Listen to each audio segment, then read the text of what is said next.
Hi, my name is Raquel. In order to buy or sell, you have to have the money of the beast on your mind or in your hand. It's one of those words they don't translate correctly. Well, it's supposed to be the apocalypse, 12/21/12. This will be my last show of the year. And there's the charagma, which isn't translated correctly. You can see that in the unabridged Greek-English lexicon. The word charagma means the impress on the coin or stamped money coin.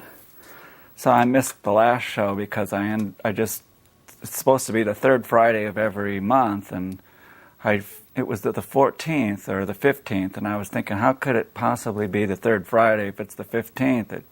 I wasn't thinking, so I spaced it out. But so far since my last show, that crazy guy shot all those people in Connecticut there, and he apparently stole his mother's guns and shot him, and they're going to take our guns away. However, I think, I just don't know the way things are going, if there's going to be a civil war or what. It's just I don't know how much longer it can go on like this. It seems pretty crazy. The latest thing I saw on the internet was this video that shows Obama's real father. This guy made a video. It's called. I put a thing on my Facebook there, and it shows this guy that lived near where Obama lived when he was growing up in Hawaii. It looks more like his father. I don't know if I should even be talking about it. It's a new conspiracy I found out about, and they're making a big deal out of Obama's real father was a communist. I mean, this sounds so crazy. I shouldn't even be talking about it because it's kind of hard to explain.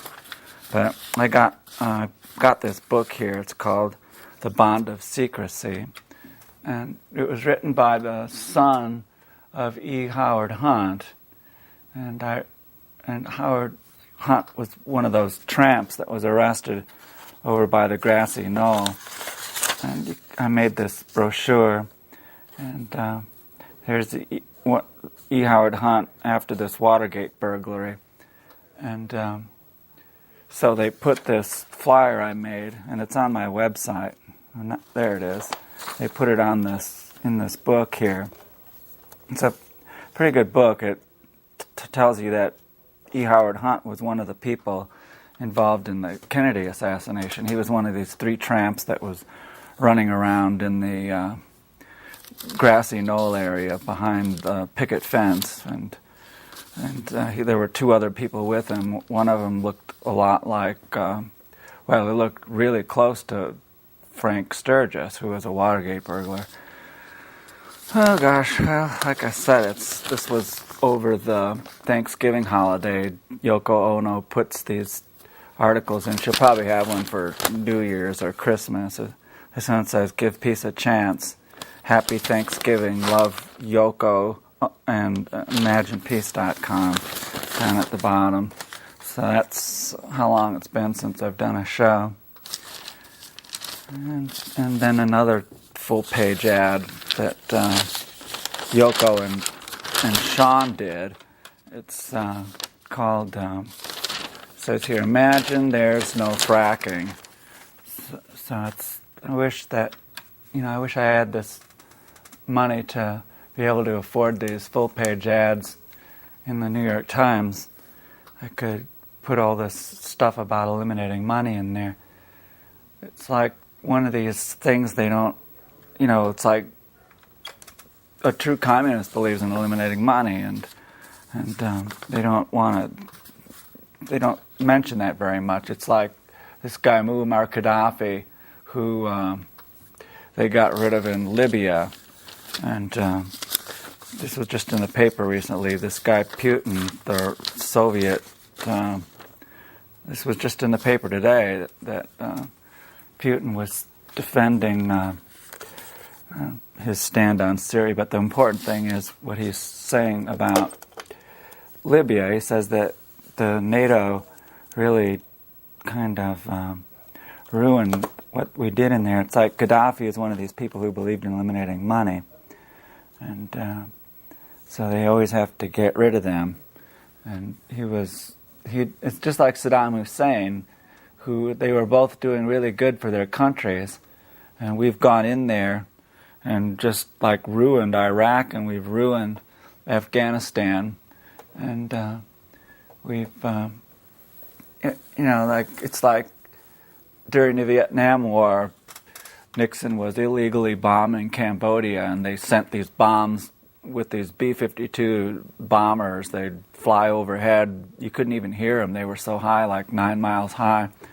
And then they'd open their cargo doors, and bombs would fall out, and it would obliterate, like, I don't remember how big it was, like an acre of land or more that would just be totally bombed, And so, like, a lot of people were killed in Cambodia because these bombs that Nixon dropped on there and killed all these people in the villages. And it's like Obama with his drones are killing a lot of children in Afghanistan and Pakistan and wherever else these drones are. And same with the Israeli armies when they bomb in there. It's like so crazy that, President Obama is pretending to care about these kids that were killed in that school when, he's responsible himself for killing all these children in Pakistan and Afghanistan. And so there was a pretty good video. I didn't put it up on Facebook yet. I was kind of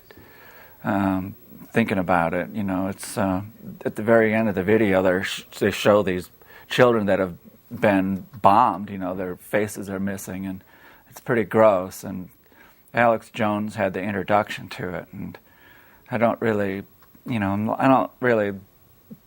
like a lot of the things that Alex Jones says. Some of it is kind of crazy, but this thing that he did on what's his name, Davis, Frank Davis, that was Obama's mentor when he was growing up. He was a black man, and it's crazy what this thing is going on. I can't really express it right now, but that guy, Alex Jones, really did a good interview of the.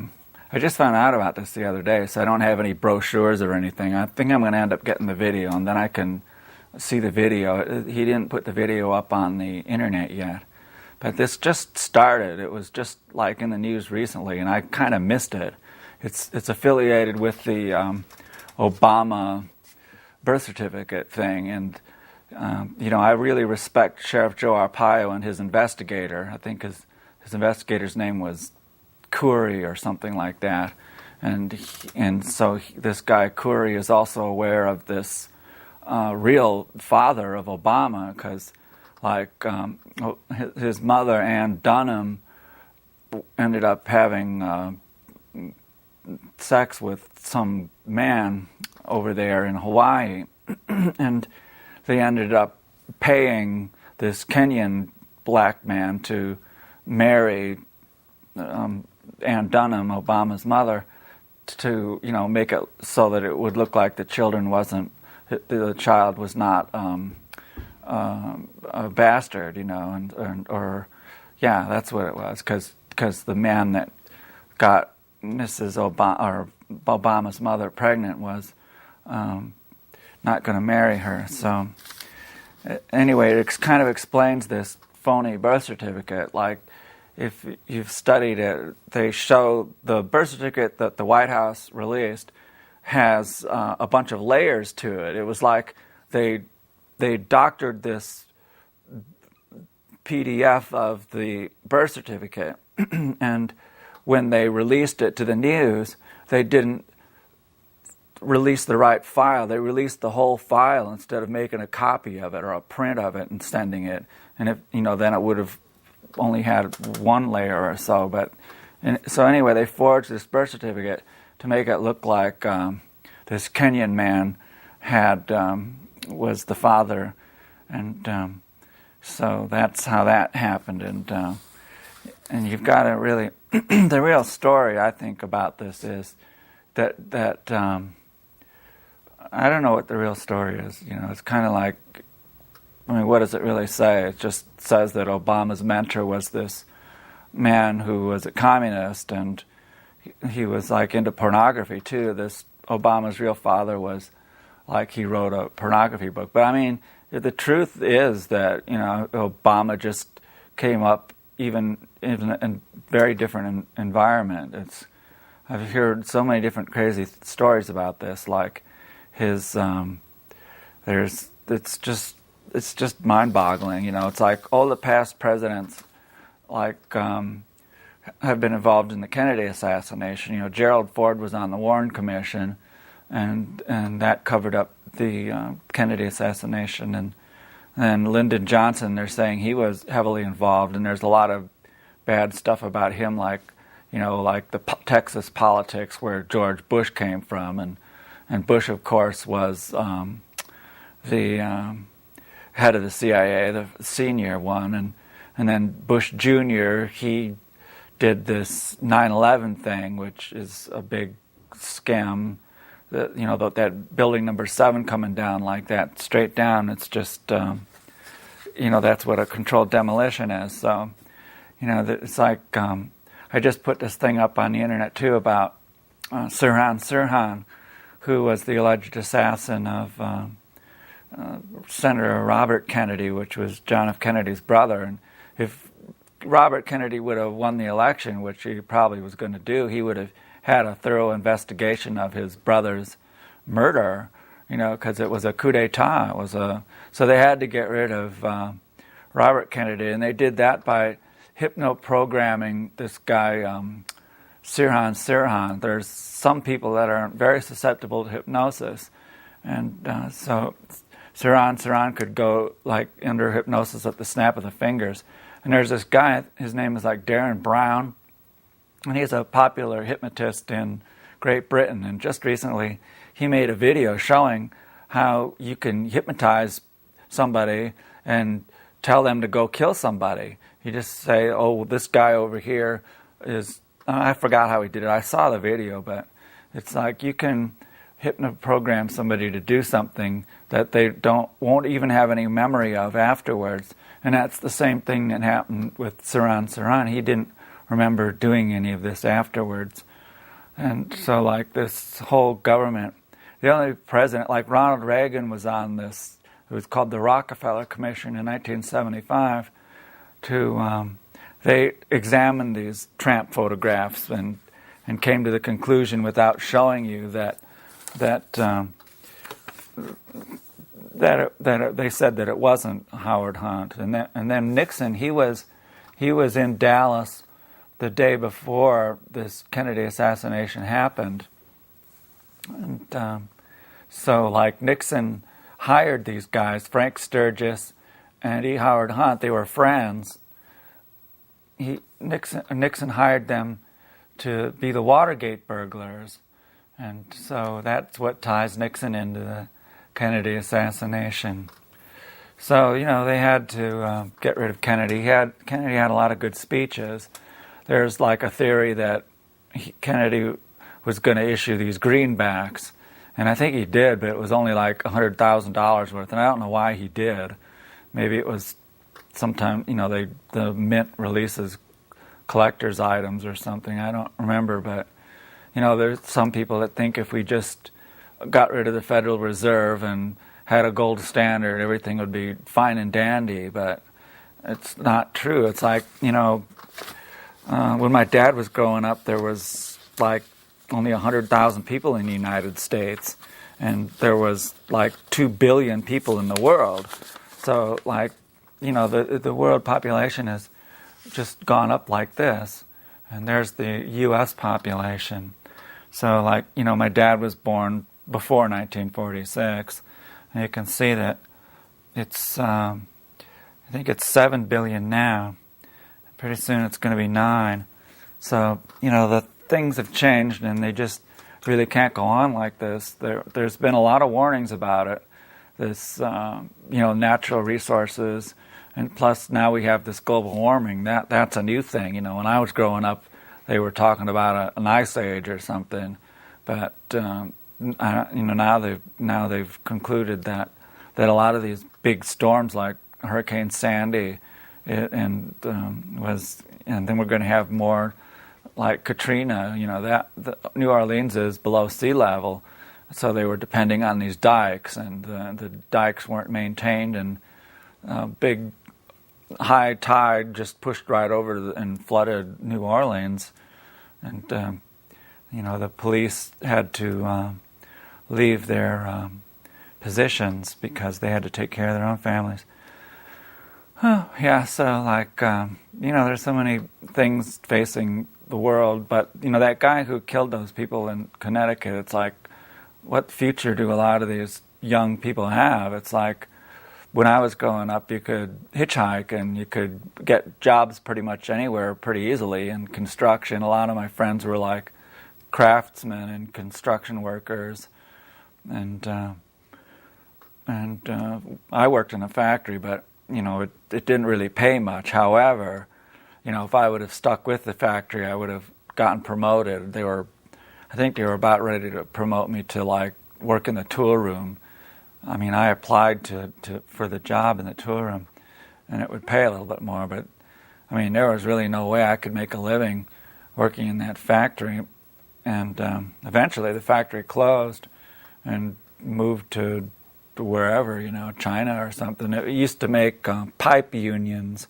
I put these pieces of metal inside this machine, and the machine would spin around, and these tools would cut out the threads and everything. So, like, if you go to the plumbing store, I'd make like pipe unions, different sizes, and so it wasn't really making enough to live on my own. I was living with my mom and my mom and dad, and didn't really know what to do, and so that didn't work, and nothing really worked. And back then I thought the end of the world was going to come. It just I read that book, like it was called Limits to Growth. The Club of Rome wrote it, and they just revised the Club of Rome and they had all these computer models of, they factored in all the materials that civilization needs, like oil and lead and uranium and iron and all these different metals that we need for whatever we're doing. And so they figured, like around now with the population and everything, that, it's just like, I'm telling you, it can't go on like this. And like when I was growing up, there was a lot a person could do. You could, like I said, you could hitchhike and it would be safe. I don't think it's safe anymore to go hitchhiking. It's a different world today. And like, there's a lot more murders, and it seems like it. Maybe there isn't, well, plus you have the higher population, but like Chicago, they've got murders all the time. It's like, they could, like they say, if you take the guns away, it really does cut back on these mass murders, but it's like, these kids are freaking out because they have no opportunity. This young man was living with his mother, and he was like, 20 years old or so? And, he had Asperger's syndrome. The guy was really smart. They said he had a really high IQ, but he was kind of like sociologically, he couldn't really communicate with people very well. So, like, he didn't really have any friends, and he was, like I said, living at home playing video games and stuff. And his mom apparently wanted to send him to a nut house or something. I think the kid should have been put in a boot camp. I think, like, if the world, if I could become dictator, I would make like work camps, like the Civilian Conservation Corps, where they build all these nice things. Like if you go to Sabino Canyon, they built a lot of the things there, and I think kids can get out of the city and work in the country and enjoy other people and stuff like that. It's like, it's just the world. It's like so screwed up, and it doesn't have to be this way. It's basically because of money. We've got all these bankers, bookkeepers, accountants, salesmen, sales clerks, and they're not really producing anything. They're just pushing papers, and they're making you slaves with this indentured slavery, this 30-year mortgages on these sheetrock and 2x4 homes. It's like, we should bring our troops home to make bridges and to fix the roads and to fix the schools and it's like we're just we're creating so much bad karma. Like I have an article here, the residents in Afghanistan are saying that they were better off under the Taliban, and it's probably the same. It's probably the same with Libya. Like I was saying earlier here, Putin was saying, we made a big mistake going into Libya because it's become. That's what he says there: a mistake that created chaos and ultimately led to the death of that really nice man there. And Gaddafi was one of these people who believed in eliminating money. He wrote in his Green Book, you can go to my website and you can see all these quotations from famous people who believe in eliminating money. A true communist believes in eliminating money. So, these people that call Obama a communist, it's like, I doubt it. I don't, he's certainly a closet communist because I've never heard Obama say he believes in eliminating money or that should be the goal. If we taught our children, to be like altruistic and showed them how much great satisfaction we get from creating something and doing something, how happy we are when we plant flowers and trees and paint pretty things and things like that, make your own clothes. It creates a lot of satisfaction. But that young man who killed all those children in that school, he probably had no outlet. Where's his dad, for one thing? Apparently that woman was getting, they said, as a result of the divorce, she was getting $250,000 a year in alimony, and it was supposed to go up a little bit more, too, over the years. So it's like, why wasn't this... Well, they were, like I said, trying to sneak the kid into they were trying to commit him, since he was over 18. You have to declare the person is incompetent, and so you have to go to court and do that. And so apparently the kid just found out that his mom was going to take him into the some kind of a nut house, and he retaliated with that. And I don't know why he killed all those children. That just doesn't make sense. I guess it's the easiest thing he could possibly do. And, that would explain why he destroyed the hard drives on his computers, because, he had no political reason to do it. It was actually, a crazy reason, because, he didn't want to go to this nut house. That's why. It was kind of like a tantrum he had. And apparently a lot of these people, these Asperger's syndrome kids have tantrums, and can go off like that. It could also be the medicine he was taking. I don't believe any of these psychiatric drugs are any good. I've heard he was taking some kind of medicine, and that would make you go crazy too. And so anyway, I think that if we eliminated money, it would, we could make nice things. We could build nice community places to get together and eat together and plan,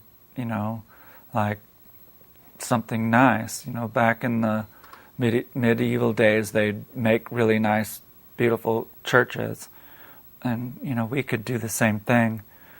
But like I said, there's just so many people in the world.